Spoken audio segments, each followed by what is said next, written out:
Assalamualaikum warahmatullahi wabarakatuh. Perkenalkan, nama saya Zati Anwar dari kelas 94 nomor absen 6. Pada kesempatan kali ini, saya akan membawakan sebuah cerita inspiratif yang saya tulis sendiri yang berjudul Serigala dan Keputusan. Nah, tugas ini ialah bagian dari ujian praktik mata pelajaran Bahasa Indonesia. Cukup pengenalan dari saya, silakan disimak. Pada suatu hari, Aska terbangun dari tidurnya. Ia menghela nafas kasar, lalu akhirnya ia keluar untuk pergi ke kamar mandi dan bersiap ke kantor. Tidak butuh waktu lama, ia sudah siap dengan jas dan tas kerjanya. Di lantai bawah, istrinya Diana sudah memarahi dan meneriakinya untuk menyuapi anak mereka. Di dalam hati Aska terjadi sebuah pertengkaran, yaitu pertengkaran antara sisi putih dan sisi hitam. Sisi putihnya mengatakan untuk memaklumi Diana, bahwa menjaga rumah dan menjaga anak mereka bukanlah dua hal yang mudah. Namun sisi hitam mengatakan bahwa dia tidak berhak memarahinya.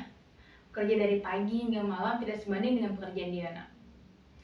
Aska lalu turun dan menghampiri Diana. Entah mengapa hari itu ia menuruti sisi hitamnya. Kamu tuh kenapa sih, Aska? Cuma nyobain anak kita aja yang kamu gak mau. Aska menjawab dengan emosi. Kamu bisa gak sih gak marah-marah seharian aja, Din? Aku tuh capek. Aku tuh juga lelah. Jaga anak kita tuh gak sebanding sama aku yang kerja dari pagi sampai malam ya. Aska keluar begitu saja meninggalkan Diana yang menangis sendiri. Aska pergi ke dalam mobilnya, lalu berangkat menuju kantor. Di tengah perjalanan, entah mungkin karena emosi yang meluap-luap, Aska tidak sengaja menyerempet sebuah mobil. Sang pengendara mobil tersebut keluar lalu menggedor pintu Aska. "Hei, keluar sekarang!" bentaknya. Aska menghela nafas kasar, memukul setir mobilnya, lalu keluar. Ia menghadap pria tersebut. "Kamu tahu nggak harga mobil ini berapa? Tahu nggak?" Aska menjawab perlahan. "Iya Pak, saya tahu. Saya akan ganti rugi, tidak usah diperpanjang." Sampai tertawa pelan. "Beneran kamu tahu?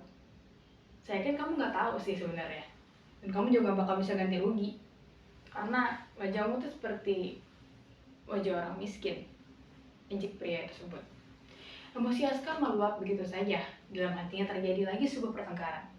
Si putih mengatakan untuk menenangkan dirinya terlebih dahulu dan menyelesaikan semuanya dengan cara baik-baik dan secara hukum. Namun, sisi hitam Aska kembali mengatakan bahwa pria ini kurang ajar. Dia tidak tahu diri. Dia tidak tahu Aska itu siapa. Seenaknya dia mengatakan bahwa Aska itu miskin. Dan dengan begitu saja Aska menuruti sisi hitamnya. "Kurang ajar," bentak Aska sebelum akhirnya ia memukuli pria tersebut. Aska berakhir di kantor polisi. Ia menyesal, sungguh. Ia harus mengganti rugi mobil tersebut dan mendekam dalam penjara selama seharian penuh. Ia bodoh, pikirnya. Aska membenamkan kepala di antara lutut, lalu merenungkan dirinya sendiri. Dari sebelah selnya, seorang pria tua menatapnya penasaran. "Hei," panggilnya. Aska lalu mengangkat kepalanya dan menatap pria tersebut. "Ya?" Pria tersebut menjawab, "Kenapa kamu ada di sini?" Aska terdiam sesaat. "Ya, kenapa aku ada di sini? Mengapa hari ini kacau sekali?" "Aku hari ini memukul seseorang," jawab Aska. Pria tersebut tersenyum. "Emangnya kenapa? Apa ia melakukan kesalahan?" Aska terdiam, lalu menjawab, "Tidak, aku yang melakukan kesalahan sebenarnya. Aku menyerempet mobilnya. Lalu ia mengatai aku miskin. Padahal tidak ada hubungannya sama sekali dengan kejadian mobil tersebut, tapi aku memukulinya. Aku benar-benar bodoh."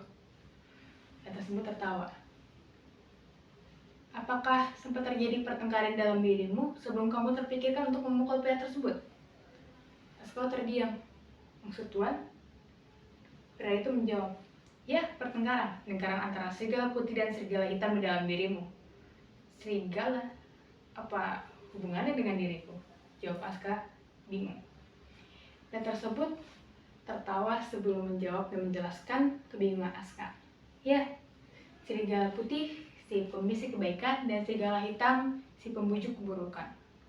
Serigala putih ini ibarat sisi baik dirimu. Ia mengatakan untuk tetap tenang dan untuk selalu menyelesaikan masalah dengan baik-baik dan teratur. Sedangkan sisi hitam ini atau sisi serigala hitam ini ialah sisi burukmu, yang selalu membisikkan keburukan, keegoisan, dan kejahatan." Aska terdiam. "Ya, dalam hatinya ada pertengkaran seperti itu, dan itu mengganggu.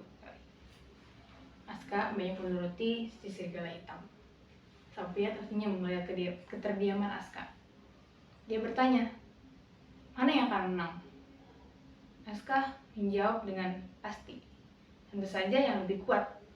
Sophia tersenyum, ya, yang lebih kuat, yang mendapatkan lebih banyak makanan. Sama halnya dengan serigala, sisi dua sisi burukmu akan saling mengalahkan satu sama lain apabila salah satu dari mereka mendapatkan lebih banyak makanan atau lebih banyak dituruti olehmu. Aska terdiam. Maksudnya seperti apa? Sampai lalu kembali menjelaskan.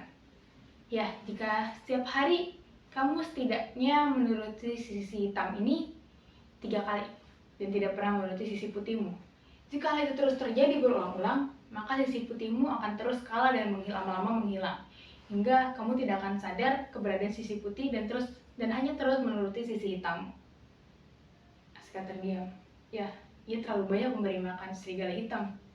Hari ini ia menuruti untuk marahi Diana, menolak menyuapi anaknya, dan menuruti untuk memukuli pria tersebut karena hal sepele. Ia menyesal lagi. Sophia tersenyum. Harimu pasti kacau ya? Aska menjawab pelan. Ya, kacau. Benar-benar kacau. Mungkin hidupku sudah hancur. Setelah beberapa menit, datang seorang sipir penjara, lalu membuka sel Aska. Dan Aska ada pengunjung. Aska terdiam ketika melihat siapa pengunjung tersebut. Ya, itu adalah Diana. Diana ternyata masih mengkhawatirkannya bahkan setelah Aska memarahinya selama ini. Diana memeluknya lembut lalu mengusap kepalanya. Kamu kenapa, Aska? Kamu ada masalah? Kamu ingin bicarakan ini baik-baik? Gak sabar tengkar ya? Kita bisa kok obrolin pelan-pelan. Aska terdiam. Air matanya mengalir begitu saja. Ia terus bergumam maaf di telinga Diana. Ia mengusap pelan rambut Diana dan mengusap punggungnya hangat. Ia menyesal. Lagi-lagi ia mengatakan itu dalam dirinya. Ia menyesal. Ia ingin berubah. Ia ingin berubah menjadi orang yang lebih baik dan menuruti sisi putihnya lebih banyak daripada sisi hitamnya. Bahkan mungkin melupakan sisi hitamnya. Ia akan berubah untuk anaknya dan Diana. Baik, sekian cerita dari saya. Pesan moral yang dapat kita ambil ialah kita harus membiasakan bersikap baik. Seperti yang dijelaskan pria tadi, apapun pihak yang kita pilih, maka ialah yang akan menentukan sikap dan mata kita nantinya. Jika kita sering menuruti sisi baik kita, maka kita akan menyelesaikan masalah secara otomatis dengan tenang, hati-hati dan tanpa keegoisan, sehingga tidak akan terjadi penyesalan di akhir seperti Aska. Kurang lebihnya segitu saja dari saya. Mohon maaf apabila ada kesalahan. Wassalamualaikum warahmatullahi wabarakatuh.